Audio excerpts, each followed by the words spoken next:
Brought to you by GTA, your island, your network. You know, the history of the Guam Education Board is midnight firing.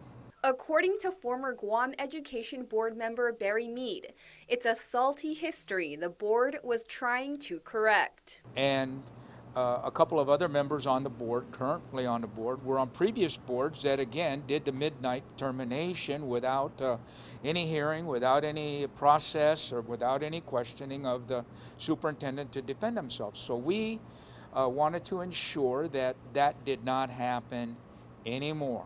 He said that's what led to the strengthened terms in Superintendent John Fernandez's employment contract.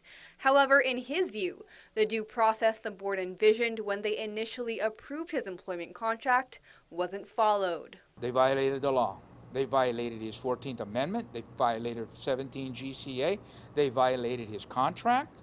Another former GEB member, Josan Augustine, said he agrees the board conducted the termination process improperly. It's the cart before the horse, and you don't do that. How do you terminate somebody and then tell them later on, well, you know what, I'm going to tell you why I'm going to terminate you. The gentleman deserves to know exactly what's going on before you even propose a termination. Because number one, you want to be right. Just do things what's right. Don't just do what you want to do.